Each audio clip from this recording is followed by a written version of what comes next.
After I caught my best friend cheating with my boyfriend of 3 years, she tried to unalive herself, but then she realized I didn't care and tried to turn my own mom against me. I shocked myself with what I did next. My best friend attempted to take her life and I don't care. She deserves it. I haven't and won't even reach out. We've best friends since kindergarten. She was my sister. We stood by each other through everything. When my parents divorced, she was there to offer a shoulder for me to cry on. When her grandmother died, I was there keeping her afloat throughout high school. Naturally, she was the first person I introduced my boyfriend to. She didn't like him at first though. I didn't know why. And when I asked, she just ummed and awed before changing topic. I thought it was because he was a gamer guy and a little awkward, so she thought I could do better. But he was really sweet to me, and he treated me to date nights and always made me feel special. Maybe this was just me being young and dumb, but I thought I'd marry the guy someday. This was something I told my best friend, but when time I did, she just made this guilty and almost bitchy face at me. Fast forward 3 years, and me and him are still together. I was at his place when I saw a text notification on his phone while he was showering. We never cared much about phone privacy, so I grabbed his phone to look at them. Well, it was from my best friend, asking if they were still on for tonight and if she should wear his favorite dress. My heart stopped. He told me he was hanging out with friends and going drinking tonight. In hindsight, I always wonder how much of him going out with friends was actually going out with her. I saved screenshots of their conversations, and of course sent them to myself. When he left the bathroom, I couldn't hide the tears streaming down my cheeks. An argument ensued where I told him he was disgusting. He tried to gaslight me, telling me it was my fault for not looking after my looks, and if I didn't stick my nose in his business, I wouldn't be crying right now. I left his place when he told me that. I was heartbroken, and shortly after arriving home,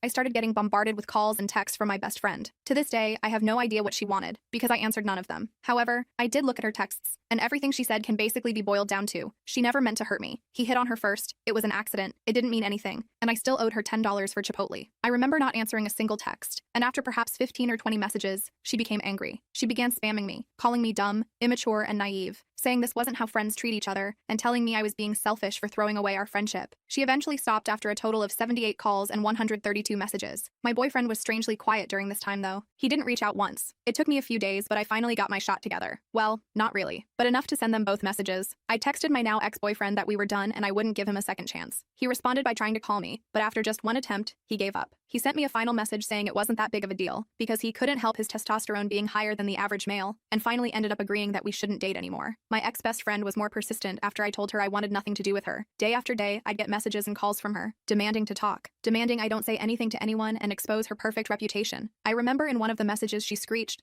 that she will take her own life if I don't talk to her. She said she is going to write a note blaming me, saying her death was my fault, and that everyone will hate me for the rest of my life. It's really fucked up. And I know to you guys it might seem obvious that she was crazy and I had every right to be mad, but when you're actually in a situation this heartbreaking, it's almost impossible to see clearly. So I ended up confiding in a mutual friend to see if I was being a bee. But turns out this friend didn't care about me either, because not only did she give me one-word replies the entire time, but she also ended up spreading the word about what happened. The gossip spread like wildfire, and obviously my ex-best friend quickly found out I told someone. I knew because one day I heard she posted a photo of herself crying on her Snapchat story. Honestly, I figured it was just for attention. Little did I know, the truth was much darker than I thought. I remember I was about to go shower when I got the news. She tried to take her own life. She took her dad's shotgun and aimed it at her head. Fortunately, it wasn't loaded and she couldn't figure out how to load it. So instead, she tried to OD. It was heartbreaking. My face went ghost white. I couldn't even catch my breath. I just sat there hugging a pillow and rocking back and forth. But the thing is, I didn't visit her in the hospital. I didn't send any messages to her family. And so, her older sister began messaging me, telling me I'm a heartless bee for leaving her at her lowest. I didn't respond to her either, so she took a different approach. She messaged my mom. And that was a can of worms I did not want to open. My mom was a notorious cheater in her own day, and I just knew that she would try to go to whatever lengths needed to justify what my best friend did and get me to forgive her. Update 1 month later. Okay, from now on, I'm giving fake names. The ex-BFF is Nikki. Her older sister is Tammy. Ex-BF is Josh. I'll name anyone relevant as I go. So as you know, Tammy messaged my mom, and as I expected, that led to my mom trying to pressure me into forgiving Nikki. You were right. She came over to my dad's that evening and wanted a private conversation. She asked if I'd spoken to Nikki yet. I said no. I was trying to be as firm as possible because I knew what she was about to do. This is where things started going south. My mom told me to stop holding a silly grudge, and I need to be there for her. To understand what I said next, you have to know that I was sick of everyone taking her side. So when she asked me, why can't you forgive her? I responded with, what? Like how dad should have forgiven you? For context, my parents divorced due to infidelity on my mom's end, and it was far from just a one-time thing, because my mom always believed dad should just forgive her. After 10 minutes of arguing, I decided the conversation was over because we were heading into yelling territory, so I told her to leave. She was just about to head out the door, but then she turned around with her fists clenched. She was so angry that I could see the vein bulge on her forehead. Mom, what are you doing? Well, she unclenched her first, but still looking angry as ever said, I hope you're not as cruel as your father. I'm typically not angry, but this infuriated and hurt me. I lived 50-50 between my parents. They both made sure I had everything I could need or want, but she felt her situation and struggles were undeserved. Dad never helped with bills or payments that didn't involve me. She expected more. Cheaters always do. I didn't say anything when she left. I blocked her number and social media accounts and cried. She cared more about the girl who had hurt her daughter than said daughter. She quickly realized what had happened and returned the next day, but Dad told her I didn't want to talk to her. True, and that she had to leave. It took maybe half an hour before she finally left. She tried to reach me the next few days through other people, but I stayed silent. The Friday after my post, I decided I felt calm enough to talk to her and unblocked her. We spoke over the phone, which wasn't as exciting as above. It was her apologizing and telling me she was wrong for trying to force me to forgive Nikki, that she'd respect my decision, but tried to suggest I think about it. I very firmly told her I was not forgiving Nikki. She just said, okay, things didn't feel the same with us. I couldn't bring myself to be as chatty with her as before,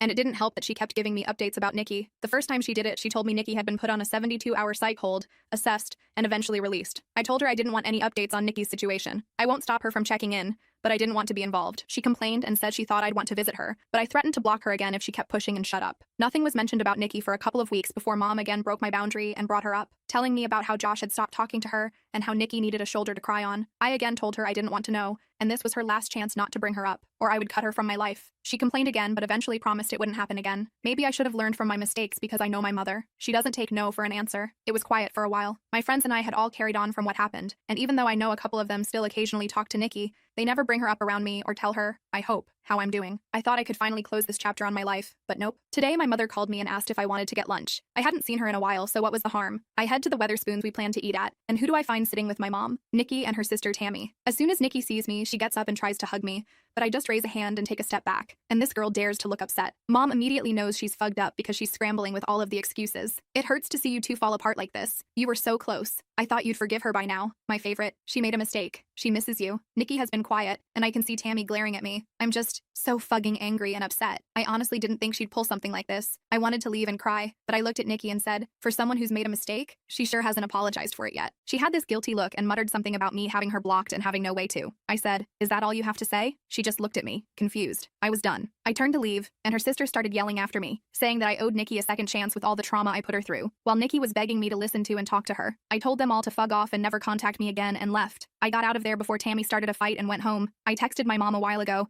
telling her she'd better lose my number because she no longer has a spot in my life. Then I blocked her and just cried. My dad's been doing his best to comfort me, but it just hurts so bad that my mother did this to me. So that's where things are at right now. Update 3. This Christmas has been amazing. I spent it with my family and with my dad. I went out on Boxing Day night with my friends to party hard and regret it harder the following day. I'm in a much better place than in December 2023. As of January 2024, I have been in no contact with my mother. Unfortunately, I've not seen her since then, and I've done my best to avoid talking to her on the 3 occasions I've had to be in the same place as her. Not out of choice, mind you, but it is what it is. During Christmas 2023, she had expected that I would spend it with her and her side of the family. Given the events at that time, this was not happening, and my dad told her as much. She lost her mind. She refused to take no as an answer leading up to Christmas. To the point, Dad and I left for my paternal aunt's house on Christmas Eve to spend the night there. According to a neighbor, my birth giver showed up pretty early in the morning to catch us leaving, but was irate to learn we already weren't there. Thankfully, my aunt had moved house quite recently, so my mother didn't know the new address. But we came home to parcels destroyed on our porch the following Boxing Day. There was even a Christmas card labeled to me, but inside was a horrible letter from my mother, describing me as the worst daughter on the planet. That honestly destroyed me, and I spent New Year's a mess. It's difficult cutting off your own mother. I spent half of January 2024 trying to fix things with her, but it came to a head when I realized I was the only one forced to compromise. I finally cut off contact, and it's been that way since. In terms of Nikki, I've heard she's doing better. We've not spoken since my mother's lunch escapade, but she's found a job and, according to a mutual friend, found a new circle. Despite everything she's put me through, I'm happy for her.